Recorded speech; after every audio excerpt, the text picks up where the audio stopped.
Imagine this. You're sitting alone, heart pounding, carrying the weight of something you wish you could undo. Maybe it's a mistake you made years ago, a betrayal you've never fully recovered from, or even a secret you've never told anyone. Now ask yourself, what if Jesus himself looked you in the eye at that very moment, knowing every dark corner of your past, and instead of condemning you, he simply said one word, forgiven? Before you click away thinking you've heard it all before, trust me, what you're about to discover in this video isn't your typical Sunday school lesson. No matter who you are, whether you believe or don't, whether you're broken or think you've got it all together, what Jesus said about forgiveness holds a power that can completely rewrite the story of your life. And the real question isn't whether you've heard it, but whether you've truly understood it. Now, I know some of you watching this are struggling with something deep. You didn't just click on this video because the thumbnail looked pretty or the title was catchy. No. You came here because you're searching for something real. Maybe you've been hurt by someone close to you. Maybe you've hurt someone and can't forgive yourself. Maybe you're tired of carrying a grudge so heavy it's breaking your back. Whatever your reason, I want you to know, this video was made for you. Not by accident. You're here for a reason. And I promise, if you stick with me till the end, not only will you hear exactly what Jesus said about forgiveness, but you'll also see how it applies to your exact situation today, right here, right now. This could be the moment everything begins to change. So let's make a deal. You give me just a few minutes of your time, and I'll give you the answer your soul has been aching for. I'm not here to preach at you. I'm here to walk with you. We're going on a journey together, through ancient words that still speak louder than anything you'll find scrolling through your feed, through real stories that feel like they were written about your life, and through moments that will make your heart stop, your eyes well up, and your mind see everything in a new light. This isn't about religion. It's about restoration. It's about how forgiveness, in its purest form, can heal wounds no one else even sees. It's about discovering that the one thing you thought you could never receive or never give is exactly what Jesus offers freely. Let's set the stage. We're in a small, dusty village on the outskirts of Jerusalem. The sun is beginning to dip below the horizon, casting long golden shadows across a crowd of curious faces. Among them is a woman, trembling, eyes downcast, clutching her shawl tight around her shoulders. She's been dragged here, not by her will, but by angry hands and judging eyes. You can feel the tension crackling in the air like static. The men who brought her here want justice. No, they want blood. They say she was caught in the act. There's no denying it. But standing in front of her, quietly drawing something in the sand, is Jesus, the teacher, the rabbi, the one who always seems to turn everything upside down. The crowd is restless, demanding an answer. Stones are being gripped tighter. And then, he speaks. But before we get to his words that silence the accusers, words that reached into this woman's soul and shattered the shame that wrapped around her like chains, I need you to think about this. What would he say to you if you were standing there? If your worst moment was exposed? If the thing you regret the most was dragged into the light? You see, that's the tension at the heart of forgiveness. We all want it. We all need it. But we're also afraid of it.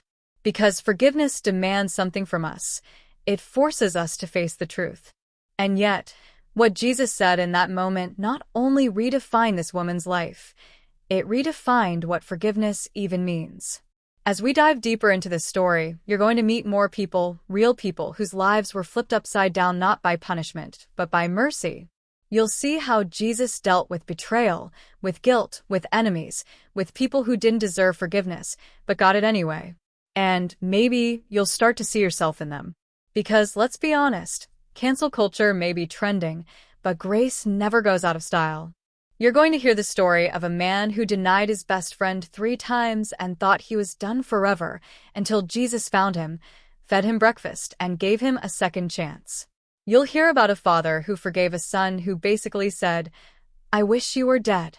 You'll see moments so raw, so human, that you'll forget this happened 2,000 years ago because it feels like it could have been yesterday.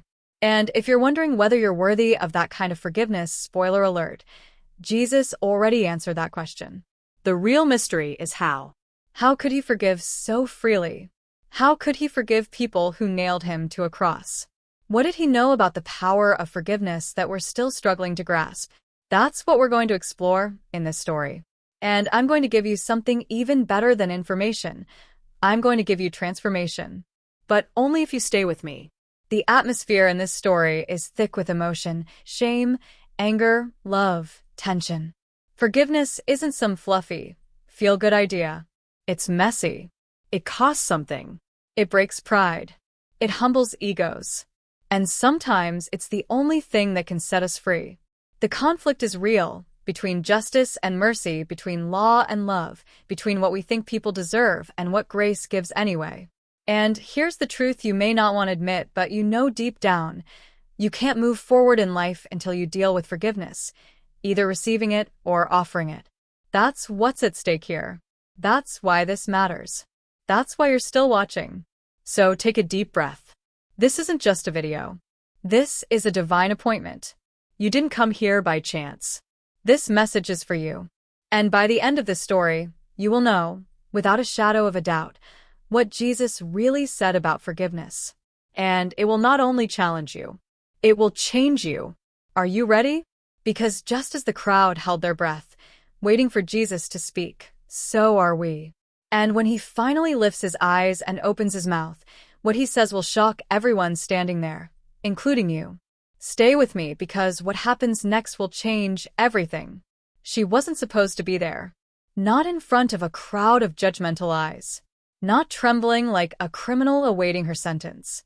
But the truth is, she had made a choice that led her here, under the burning scrutiny of people who had no idea what her life had looked like just 24 hours earlier. This woman, her name was never mentioned, not even once, but her story, her silence, her shame, that said everything. The day before, she had walked the dusty streets of her village like everyone else, her heart a tangled mess of hope and disappointment. Behind closed doors, she had long stopped believing in love.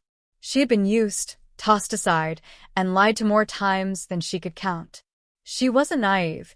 She knew what people whispered behind her back, but she had grown numb to the rumors. What she hadn't grown numb to, however, was loneliness. That still stung every night when the world went quiet. People had labeled her long before today, called her immoral, a sinner, someone to avoid. But no one ever asked what had pushed her into those arms the Pharisees claimed they found her in. No one ever questioned what led her to that place, at that moment, in that house. She wasn't even the only one there. The man involved, whoever he was nowhere to be seen, his absence as loud as the crowd's accusations. That alone should have raised 1,000 questions, but no one in that mob seemed to care. They didn't want justice. They wanted a spectacle. They needed a scapegoat. And she had become it. They dragged her through the streets like a trophy of their self-righteousness, parading her shame for everyone to see, hurling her at the feet of Jesus like a discarded object. But what none of them realized was that they weren't just exposing her. They were exposing themselves too. The truth is, this wasn't about her at all. Not really. This was a trap, one set by men who had been following Jesus for weeks, watching his every move, listening to his every word, desperate to catch him in something they could use against him. They didn't care about forgiveness, or grace, or mercy. They cared about control. And to them, this woman was the perfect bait. If Jesus said she should be stoned, then he would be no better than the rest of them. Harsh, legalistic, unfeeling. If he said she should go free, then they could accuse him of defying the law of Moses. Either way, they believed he would be cornered. It was checkmate, or so they thought. But there's something unsettling about Jesus that they hadn't accounted for. He doesn't react the way people expect. He never does. And the moment he stoops down and starts writing in the dirt, without saying a word, the tone shifts. Suddenly, the power in the scene begins to change hands. The crowd grows quiet, confused, even uneasy. What is he writing? Why isn't he speaking? Some say he was writing their sins in the dust, exposing their hidden lives without ever naming names. Others say it was a scripture verse that struck straight into their pride. No one knows for sure. But whatever it was enough to make the oldest man in the group, one who had shouted the loudest, drop his stone and walk away, his face pale with something that looked a lot like guilt. Here's where things get even more mysterious. This moment wasn't isolated. It was connected to something much bigger, something few people at the time fully understood. You see, in the days leading up to this, Jesus had been stirring the pot in more ways than one. He had overturned tables in the temple, confronted corrupt leaders, healed people others had given up on, and preached a message that flipped everything upside down. He spoke of loving your enemies, blessing those who curse you, and forgiving not 7 times, but 70 times 7. These weren't just radical teachings, they were dangerous. To the religious elite, Jesus was threatening their grip on power. To the people, he was offering something no one else could: hope. And now, here he was, in front of everyone, with a woman caught in adultery on the surface, the most obvious sinner in the story. But was she really? That's the part we're going to start unraveling. Because if you look closely, you'll start to notice little inconsistencies. Why did they only bring her? Where did they find her? And how did they know exactly when and where the so-called sin would happen? Had this been set up in advance? Was someone watching her, waiting to catch her? And if so, who? The crowd had gathered so quickly, almost as if they were tipped off ahead of time. Could it be that someone she trusted had betrayed her, someone who pretended to care, only to deliver her into the hands of those who wanted to use her like a pawn in a much bigger game? Then there's the question of the missing man, the one she was caught with. Why wasn't he dragged out too? Was he someone with power? Was he protected? Was he even in on the plan? The more you think about it, the more suspicious it all becomes. And the more you realize, this isn't just a story about one woman's mistake. It's about how sin is used, how shame is weaponized, and how easy it is to judge someone when you don't know what they've been through. This woman was caught, yes, but caught in what? A trap? A system designed to condemn her while protecting the guilty? And right in the center of all of it stood Jesus, calm, quiet, writing in the dirt. At this point in the story, the woman hasn't said a word. She doesn't plead for her life. She doesn't argue or explain. Maybe she's too ashamed. Maybe she's in shock. Or maybe, just maybe, she's waiting to see what kind of man this teacher really is. Everyone else is loud. Everyone else is demanding. But she remains still. And that silence is deafening. Because sometimes, what isn't said tells you more than what is. You can feel her heartbeat through the screen, feel the weight of every eye on her, every whispered insult, every unspoken fear. And still, Jesus hasn't passed judgment. That's the moment where everything teeters on the edge. You're waiting for him to speak. So is she. So is everyone. Because whatever he says next will determine whether she lives or dies, not just physically, but spiritually, emotionally. And somewhere deep inside, you know this isn't just about her. It's about you. About the times you've been judged unfairly. About the secrets you've kept locked inside. About the voices that told you you're not good enough. This is more than a story. This is a mirror. But before we reveal what Jesus finally says, you have to ask yourself, who really needs forgiveness here? Is it the woman? Or is it the men holding the stones? Or is it all of them, each broken in different ways, hiding behind their roles, their rules, their robes? This is the twist that starts to unfold. Because in a world obsessed with justice, Jesus introduces a different kind of justice, one rooted not in punishment, but in redemption. And yet, that kind of grace, it comes at a cost we haven't seen fully yet. The question still hangs in the air. Who set her up? Why? And what was the true motive? Was it just about catching Jesus in a legal trap? Or was it more personal? Could someone in that crowd have had a history with her? Was someone hiding a deeper secret beneath their righteous rage? That's the part we'll explore next. But just when you think you've figured it out, everything changes. Because what Jesus is about to say not only shocks the people standing there, it also changes the way we understand forgiveness forever. And that, my friend, is where the real mystery begins. The silence that followed was so heavy it felt like the air had thickened.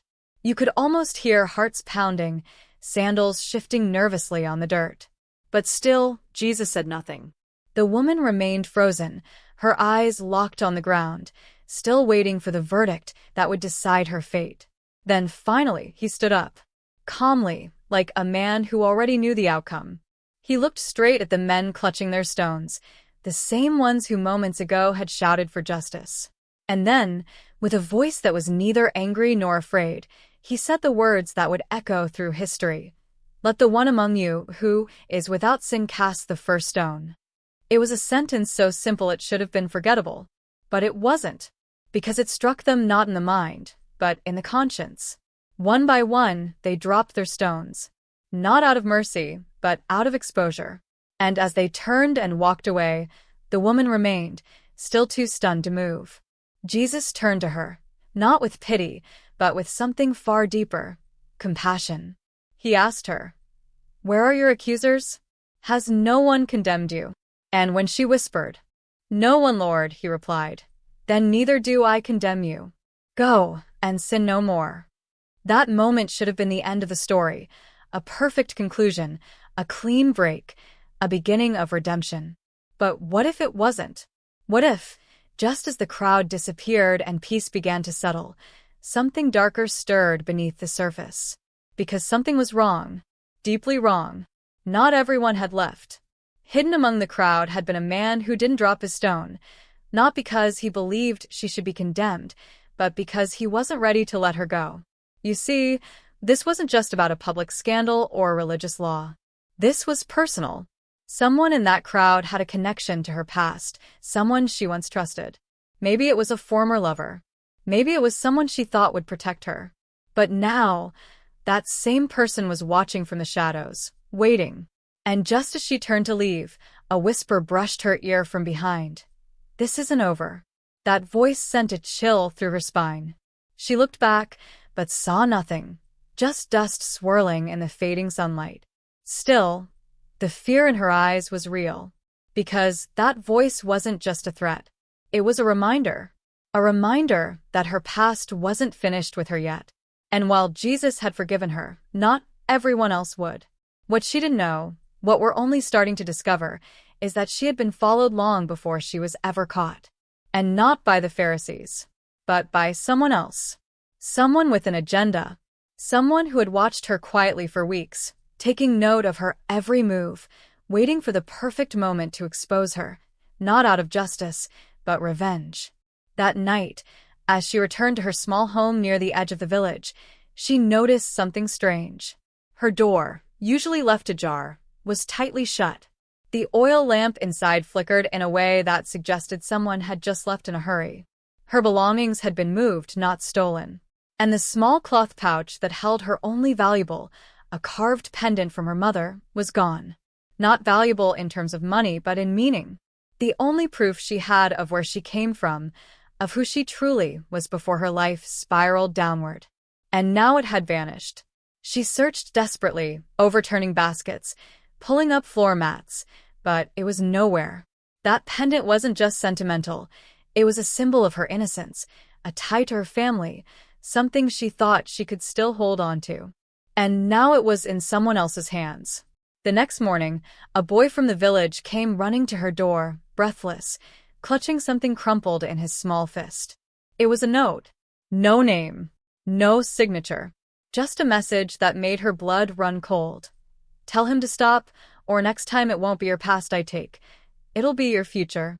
She read it over and over, her hands trembling, trying to make sense of who could have written it. Was it a warning for Jesus? Was it revenge for what happened in the square? Or was it something more sinister, someone who knew what she was trying to bury? Because here's what hadn't come out during the crowd's accusations.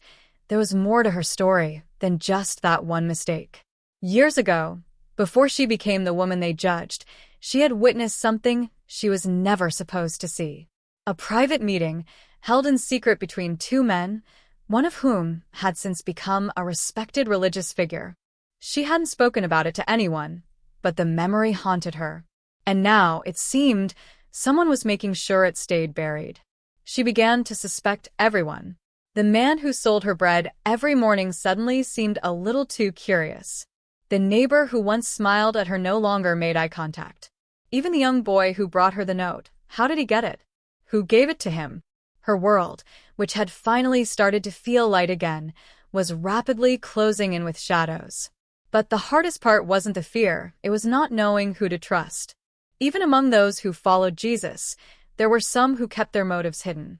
One man in particular, quiet and intense, had offered to help her after the incident. Said he believed in second chances. Said he understood what it was like to be judged unfairly. But his questions were too specific. His visits too frequent. And one night, when he thought she wasn't looking, she caught him rifling through the basket near her door.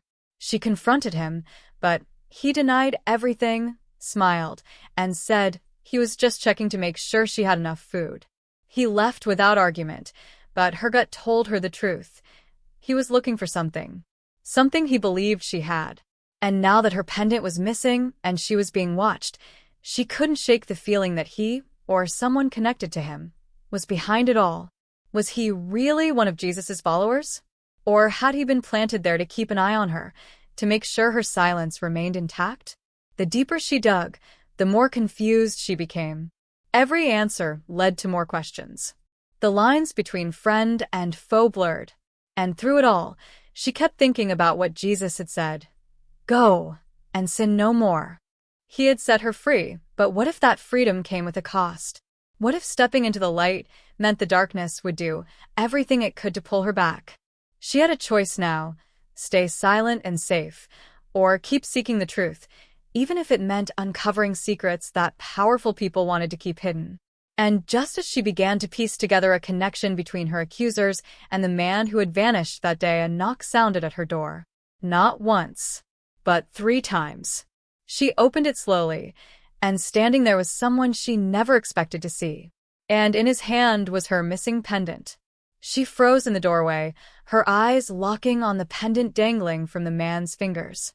It was unmistakably hers, the same faded carving on the olive wood, the worn leather strap, the tiny crack along the edge she used to run her thumb across when she was anxious.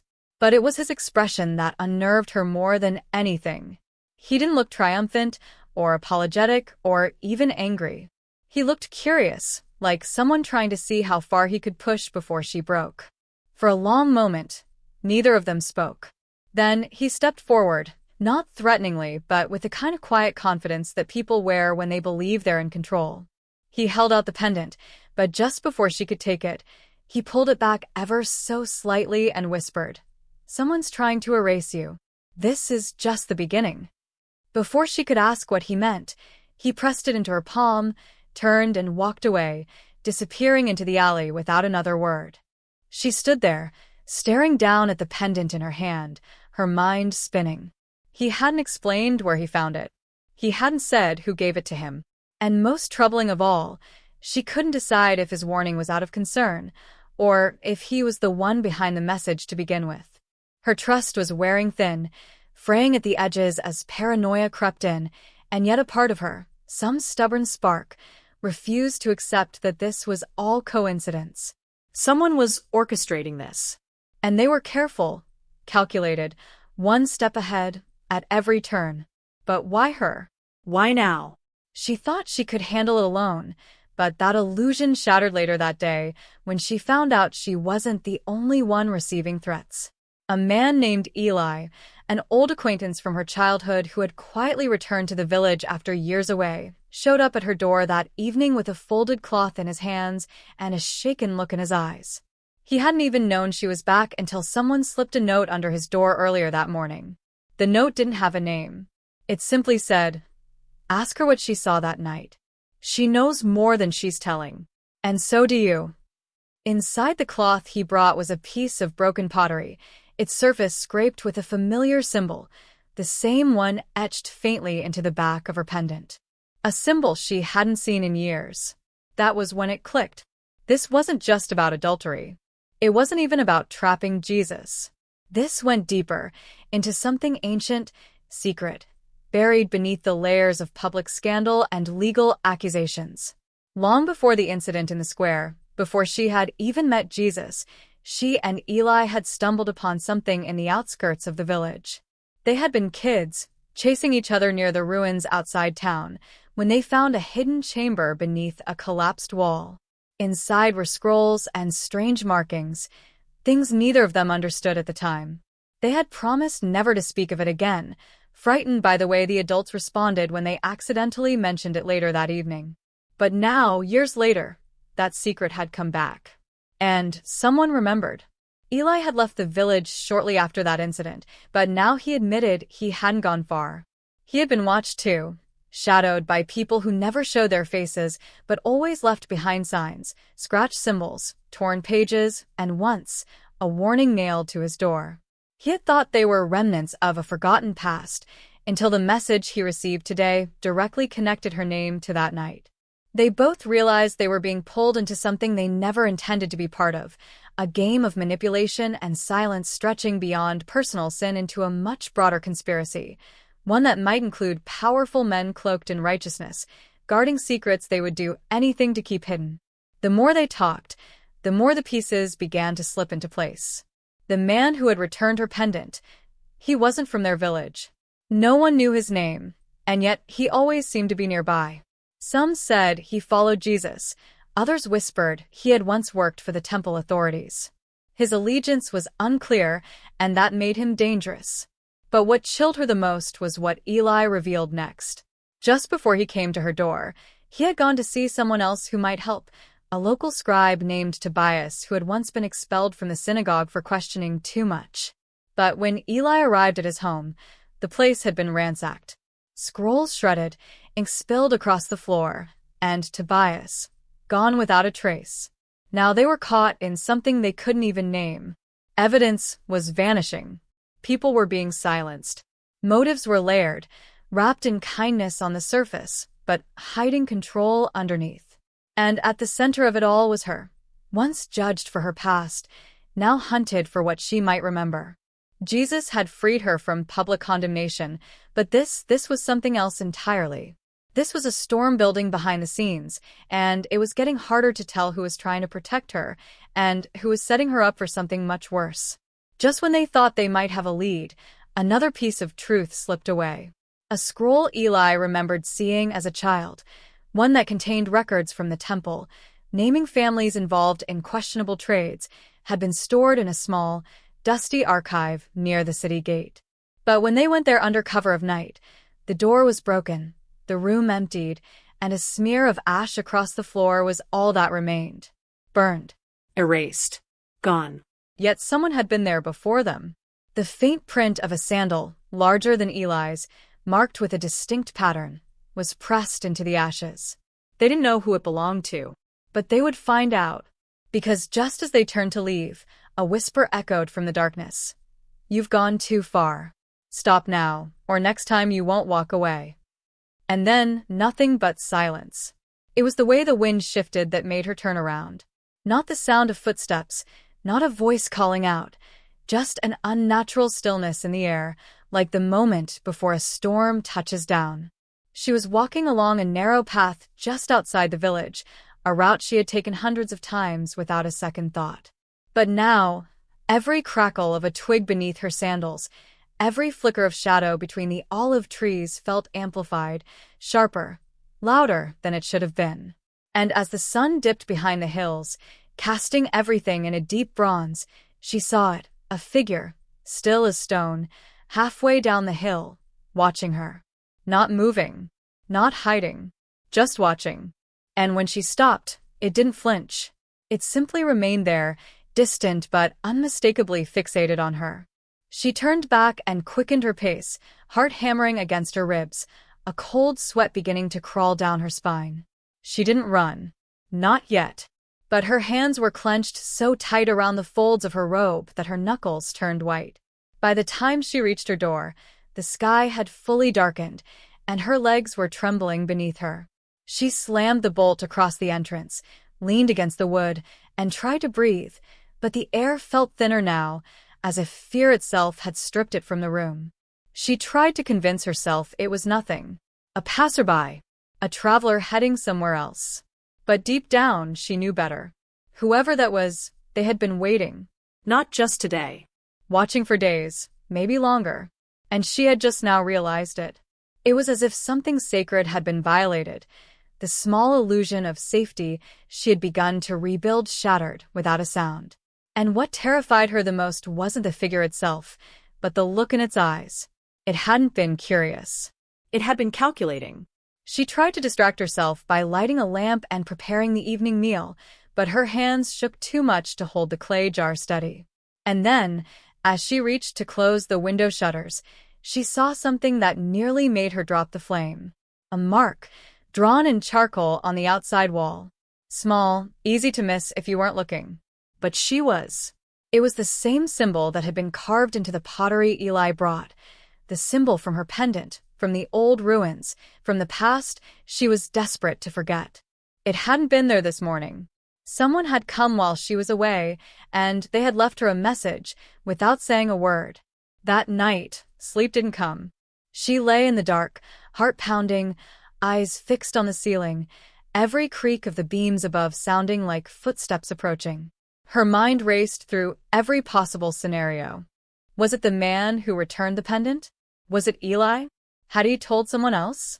Or was this someone new, another face hiding in the crowd, pretending to be a neighbor, a merchant, a fellow believer? The uncertainty was a prison. It was one thing to be condemned publicly, it was another thing entirely to be hunted in silence. The next morning brought no relief. Eli didn't show up like he usually did. No knock. No footsteps. No note. She waited. An hour passed. Then another. She finally left the safety of her home, keeping her head low, eyes scanning every corner, every alley, every face. When she arrived at Eli's house, her gut confirmed what her mind feared. His door was wide open, and inside, everything was undisturbed except for the rope hanging by the window. Not a noose, not a threat, but tied into the same shape as the symbol on her wall. Someone had taken him and left the sign in his place. Panic clawed up her throat, but she swallowed it down, trying to think. She couldn't go to the authorities.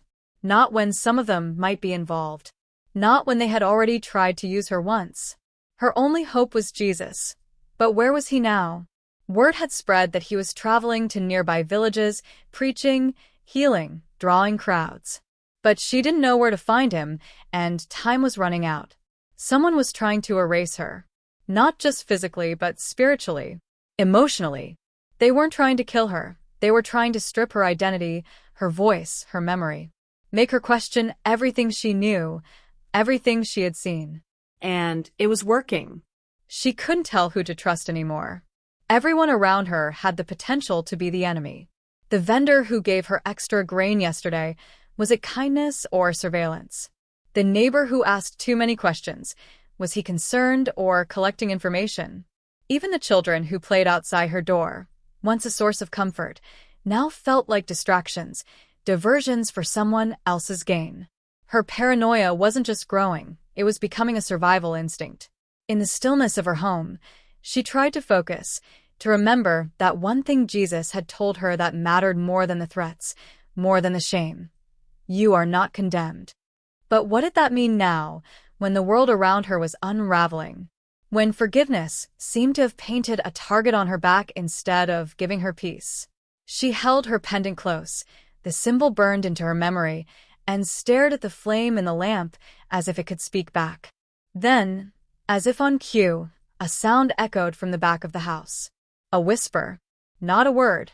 Just the faintest breath of movement. She turned, heart lodged in her throat. And there, scrawled in ash across her table, were 3 words. Remember the night. That was the moment she knew. It wasn't just her life at stake. It was the truth. And someone was willing to destroy everything to keep it buried. She stared at the words written in ash. Remember the night. As though they could burn their way into her soul. Her breath was shallow, her heartbeat loud enough to drown out every other sound, but in that moment, a deeper clarity began to break through the fog of fear. It wasn't just about the night. She was dragged before the crowd, thrown at Jesus' feet like a piece of garbage, her past exposed for all to condemn.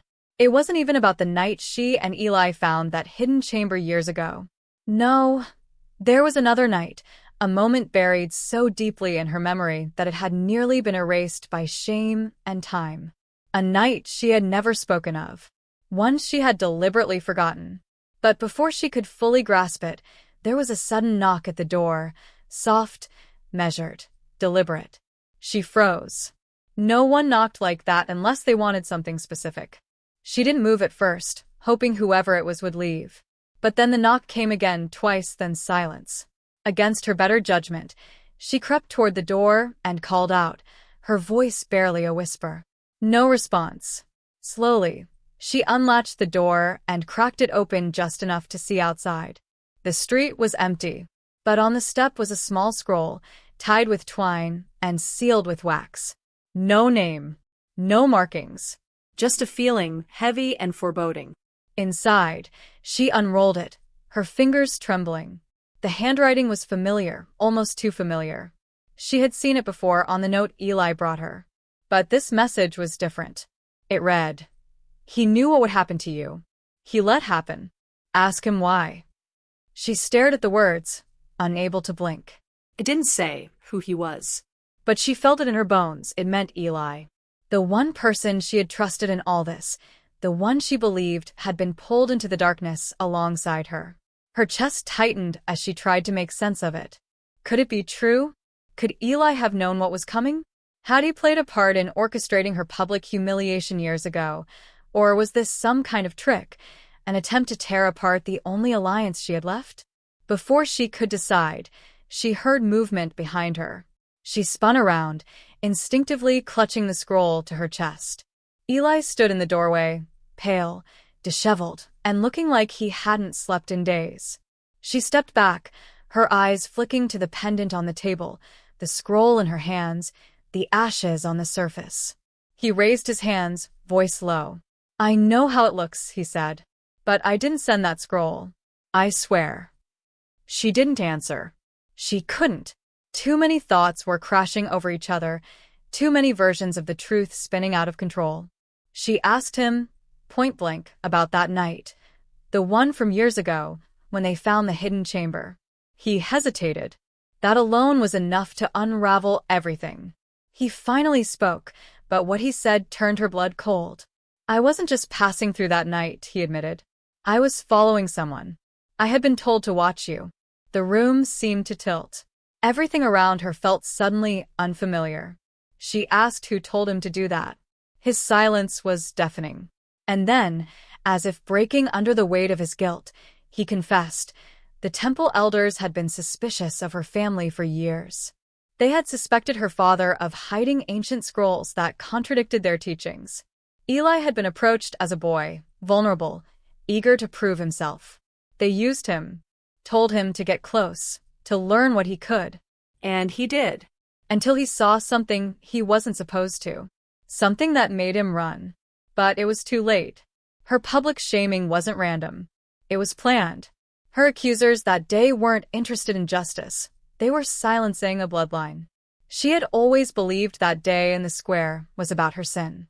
But it wasn't. It was about power, history, truth buried beneath generations of fear. And the man who returned her pendant? He wasn't an outsider. He was her uncle, her father's brother, long presumed dead. A man who had faked his death after the temple guards began purging families tied to the old prophecies. He had returned because the truth was unraveling again, and she was the last link. Now, the threat was no longer vague. It was calculated.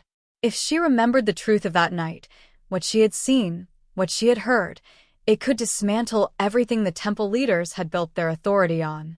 Eli had switched sides too late. The forces moving against her were already in motion. But now she wasn't just trying to survive. She was holding the key to a truth the world wasn't ready for. And the very people who claimed to uphold righteousness would do anything, to make sure it stayed buried. And just when she thought it couldn't get worse, a voice from the doorway chilled her to the bone. "I warned you to stop digging." She turned, heart in her throat, to see the familiar face of the vendor who had been so kind to her just days before. He stepped inside slowly, closing the door behind him as Eli instinctively stepped in front of her. But the man wasn't looking at Eli. He was looking straight at her.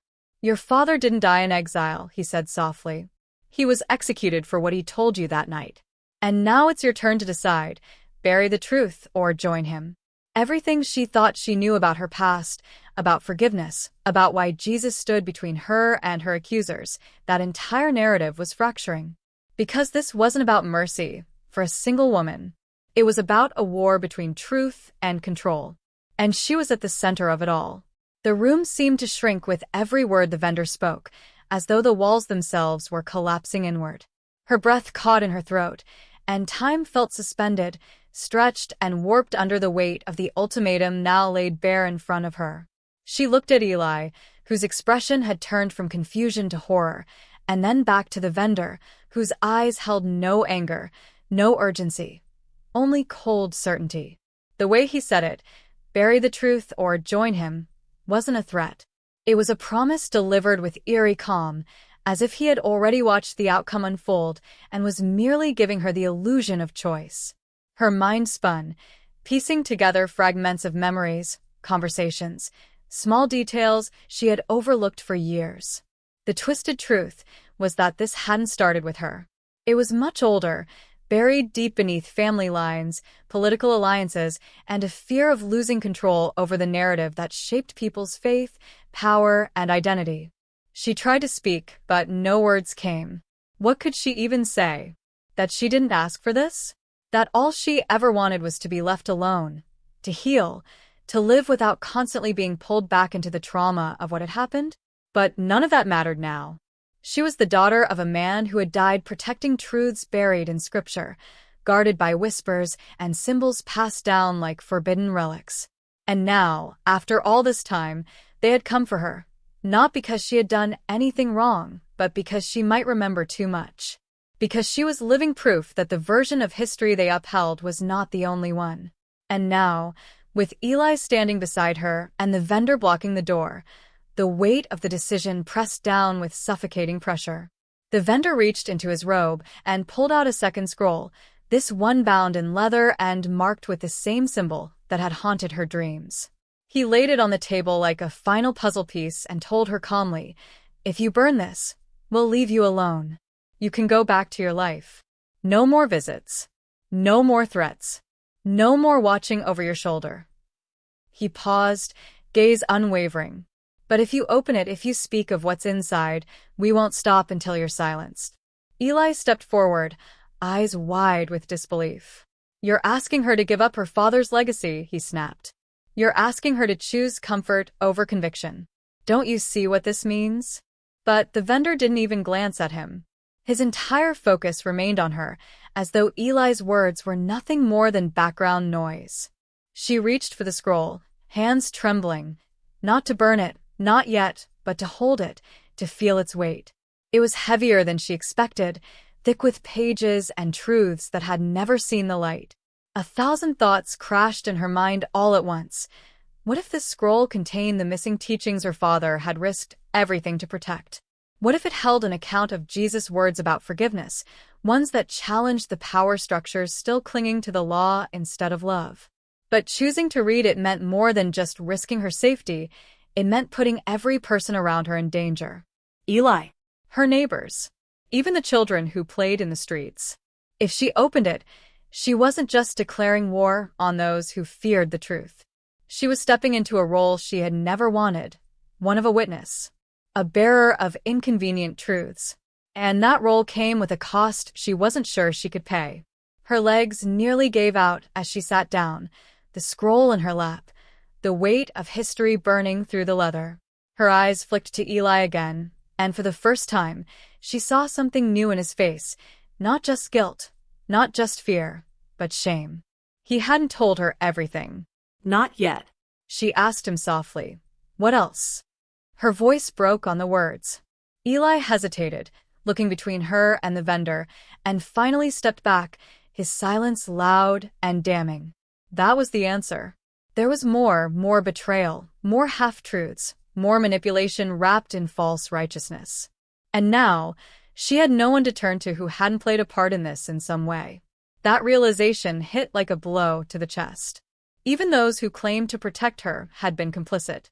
Maybe not out of malice, but out of fear, weakness, or misguided loyalty. And the cruelest part of it all was that forgiveness, the very gift Jesus had extended to her in that public square, had become the tool others now used to shame her into silence. They whispered that if she truly understood grace, she would let go of the past. That if she really trusted in God, she wouldn't need to unearth buried scrolls or question what had been done. That speaking out was rebellion, not righteousness. Tears stung her eyes, not from fear, but from a deep, aching weariness. She was tired of being the battleground, of carrying the consequences for choices made before she was even born. But still, something inside her, quiet, steady, unshakable, refused to bow. The same voice that had spoken through Jesus all those years ago, that had silenced a crowd of accusers with nothing but truth and love, still echoed in her heart. "Neither do I condemn you." It wasn't just a release from her past. It was a call to something greater. A life defined not by silence, but by purpose. The vendor leaned closer now, sensing the shift. "You can't win this," he said. "They'll paint you as a heretic, a liar. They'll erase your story from every page, every whisper, every prayer. Just walk away. It's easier." She looked up slowly, the scrolls still unopened, and something changed in her eyes, something fierce, unyielding. Not defiance. Clarity. And in that instant, she knew the choice wasn't between comfort and danger. It was between living a lie and living free. And as she stood, a gust of wind blew open the shutters behind her, scattering the ashes across the table, swirling around the scroll like a storm gathering strength. The moment of decision had arrived, and it would cost her everything. But before she could speak, the door slammed open, this time not by a threat, but by someone she hadn't seen in years. A face from the past no one ever expected to return. And what they carried in their hands changed everything. The wind that blew open the shutters carried more than dust and ash. It felt like a warning, a disturbance in the air that whispered the truth was no longer contained within these walls. As the door burst open, she spun, hard in her throat, not knowing if this would be the moment everything unraveled or everything became clear. But when her eyes landed on the figure in the doorway, her legs nearly buckled. It was Miriam, her cousin, her childhood confidant, the only person who had disappeared right after her father's execution and had never written, never returned, never explained. And now here she was, clutching a worn satchel to her chest, soaked from the rain, eyes wild and darting. For a moment, neither of them spoke. The years between them, the betrayals, the silence, it all hung heavy in the air, thick with questions. Eli was the first to break the silence. "Miriam," he said, incredulous, stepping forward. But she flinched away, cradling the satchel tighter. "Don't," she whispered, her voice raw. "I don't know who I can trust anymore." Her gaze flicked to the vendor still standing in the room, then to the scroll on the table, and finally to her. "They're watching the house. You have to leave. Now." The panic in her voice wasn't performative. It was urgent. Real. Her clothes were torn, her hands scraped, as though she'd been running for miles. But before anyone could ask what had happened, she set the satchel down and unfastened it. What she pulled out wasn't a weapon. It was a stack of letters, sealed, marked with names she knew all too well. Names of temple officials, local leaders, even those in Roman office. The letters detailed the very conspiracy they had only begun to uncover, and suddenly, the scale of it all stretched far beyond what she had feared.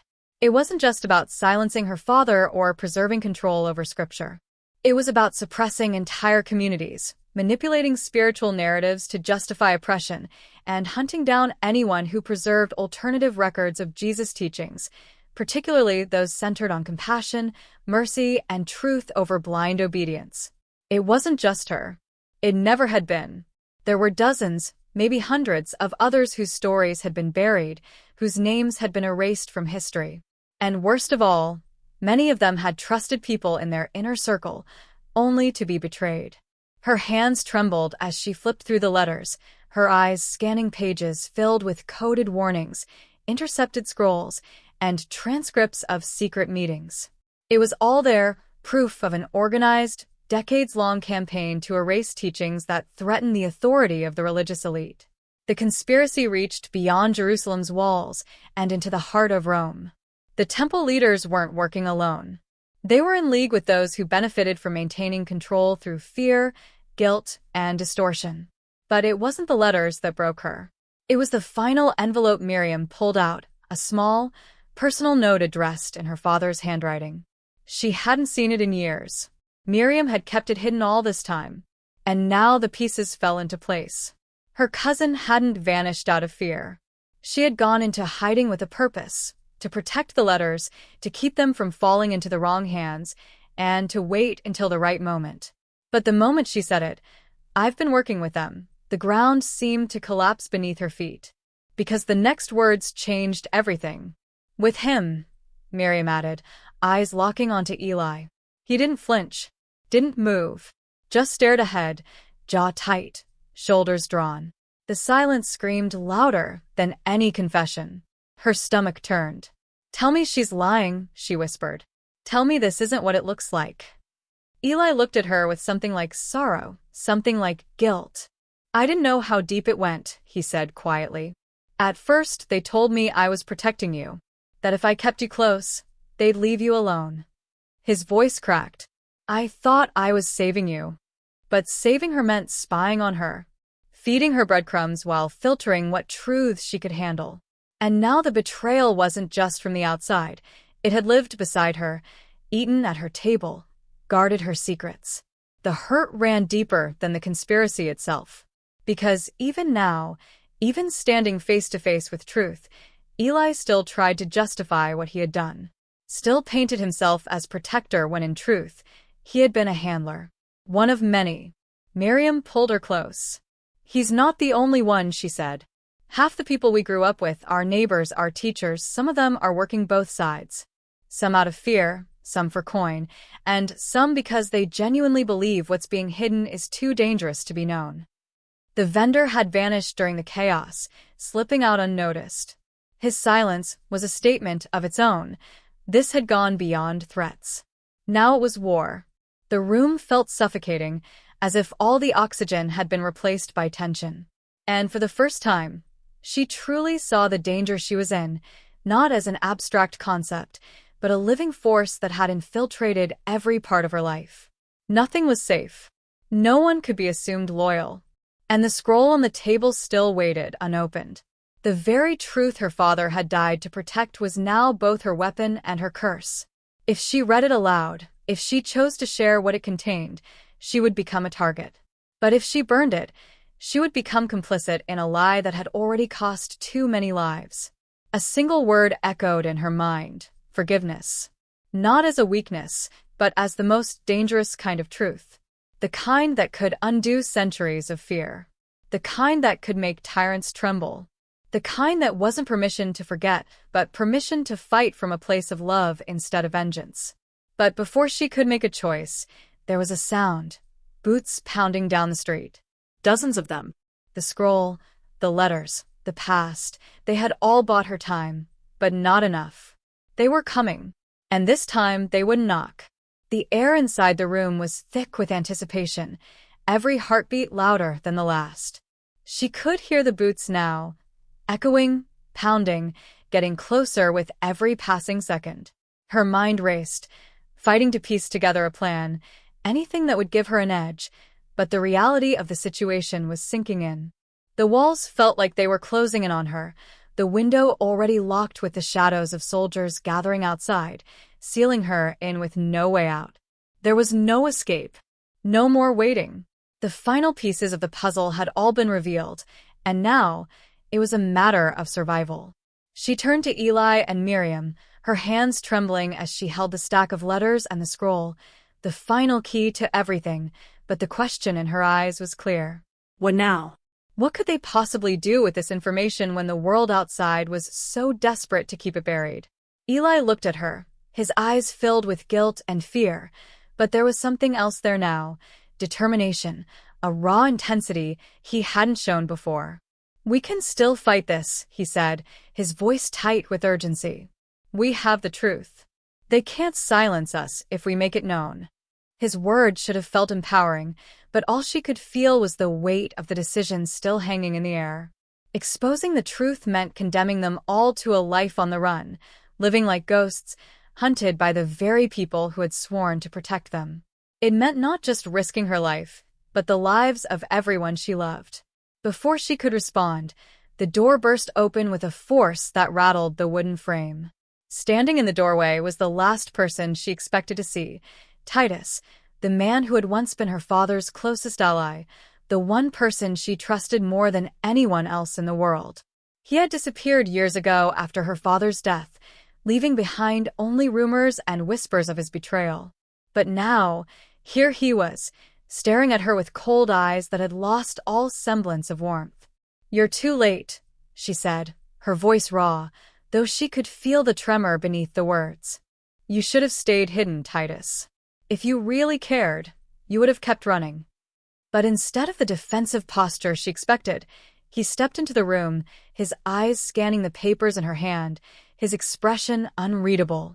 "You don't understand," he said, his voice low and calm, as if he were explaining something simple, like the weather. "The truth you're holding will tear everything apart. You can't let it go public. You have no idea what you're dealing with." She took a step back, clutching the letters tighter, the weight of them growing heavier with every passing second. "You're a part of this. All along, you've been playing both sides. You helped them erase everything." Titus's eyes darkened. "I didn't have a choice. None of us did. They were going to come for you. For your father. For anyone who tried to change things. This isn't just about protecting power, it's about survival.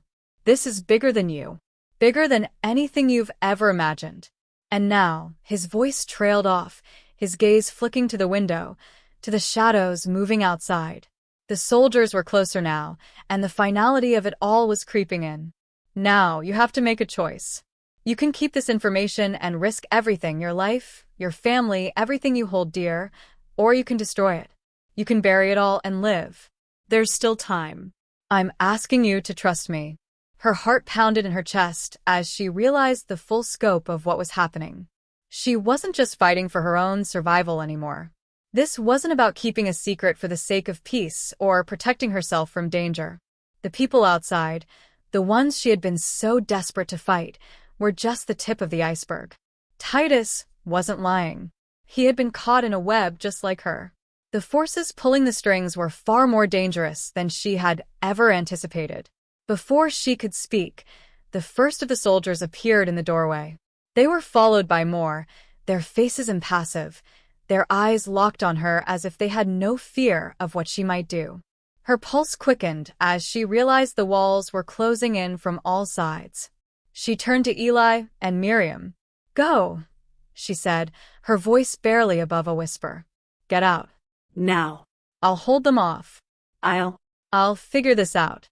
But Eli shook his head, a look of fear and defiance mixed on his face. "We're in this together," he said, grabbing her by the shoulders. "You don't have to do this alone. We're fighting for more than just survival now. We're fighting for what's right." The soldiers moved toward them, their steps deliberate, their faces cold. The leader, a tall man with scars marking his face, stepped forward and fixed his gaze on her. "You don't have a choice," he said, his voice low and menacing. "We've given you every opportunity to walk away. But now, you'll burn everything you're holding. Or we will." Her fingers tightened around the scroll in her hand, the heat of the decision searing through her. She was out of time, out of options. The truth was right there, waiting for her to make a choice. She could either burn it, silence it, and buy herself a little more time, or she could expose everything, unleash the storm she knew would follow. But as she stood there, surrounded by people she loved, people she trusted, she realized the truth was no longer something she could hold in her hands. It was something that had already begun to change everything, with or without her consent. And in that moment, everything changed. Before she could make a decision, the door behind the soldiers swung open with a crash, and a man stepped into the room. Her eyes widened in shock. It was the vendor, the one who had threatened her earlier. But now his face was pale, his eyes wide with terror. "You have to run," he gasped. "They're here." The soldiers turned, their weapons raised, but before they could react, a shot rang out from outside, followed by another and another. The room was chaos, people shouting, weapons being drawn, the sound of footsteps pounding against the floor. The vendor dove toward her, shoving the letters into her hands. "You don't understand. They're coming for all of us. You have to leave, now." The storm had arrived. But what she didn't expect was the identity of the one pulling the trigger from outside, the one who was willing to risk it all to keep the truth alive. And it was someone she thought she had already lost. The chaos in the room seemed to stretch on forever, the thunder of gunfire still echoing in her ears as her body moved on instinct. The vendor had fallen beside her, his blood mixing with the dust on the floor, but his final words were seared into her mind. "They're coming for all of us." The storm outside had transformed from a threat to an inevitable force of nature. The soldiers, momentarily stunned by the unexpected turn of events, scrambled to regroup, but it was already too late. The sound of footsteps, steady and determined, filled the room, signaling that help had finally arrived. It wasn't just a rescue, it was an awakening. In the doorway stood a figure she hadn't seen in years, her father's closest ally, a man who had been presumed dead in the years following the massacre. And yet, here he was, holding a weapon in his hand, a look of grim resolve on his face. The weight of his presence, the knowledge that he had survived everything and still believed in the cause, was a balm to her soul. The man she thought she had lost was standing before her, offering not just safety, but a promise. "We can't keep running," he said, his voice filled with both regret and determination. "This isn't about saving ourselves anymore. It's about saving the truth." They fought their way out of the building, navigating the labyrinth of alleys, hidden in shadows, with every corner potentially concealing an enemy. But for the first time, there was hope in her chest, a flicker that refused to die, no matter how dim the world seemed.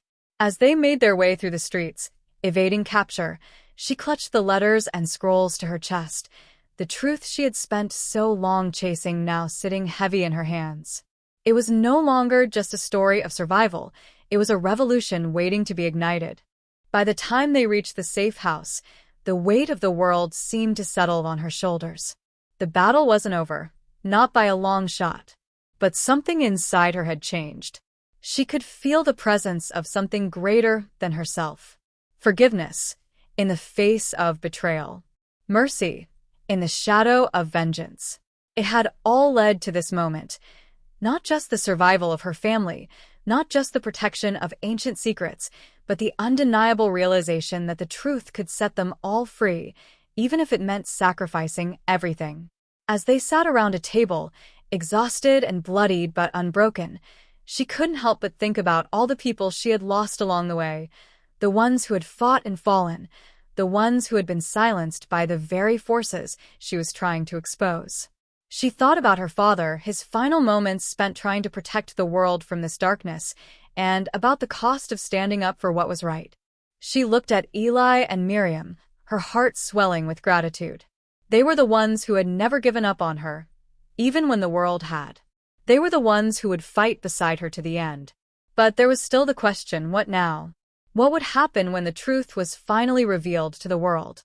As the sun began to rise, casting a pale light over the horizon, she realized that no matter the outcome, she had already made her peace. The decision wasn't hers alone to make anymore. The people had a right to know, to decide for themselves, what they wanted to believe. The truth was a powerful thing.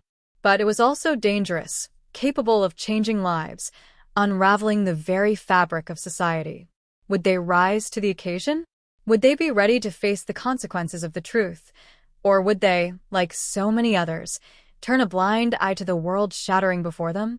And just as she thought she had finally found her answers, the door creaked open. The vendor's body had been left behind, but the letters were still there. The secrets were still hidden. There was always more. Another chapter to write, another part of the story to unfold. She thought she had reached the end, but she knew in her heart that it was only just beginning. There was always another layer, another mystery to uncover. And in the quiet of the morning, as the shadows of the night receded, she could hear the whispers of truth calling her once more. The mysteries weren't over. Not yet. And somewhere, in the vast reaches of the world, there was still someone who would fight to silence her. The truth was an eternal battle. And now, more than ever, she was ready to finish it. But whether she could, or whether the world was prepared for the weight of what she had uncovered, was something no one could predict. As she looked at Eli and Miriam, her heart heavy with the knowledge of what lay ahead, she realized one thing. The price of uncovering the truth was high, but it was a price worth paying. And in the quiet moment before the storm returned, she whispered, "The story isn't over. It's just begun."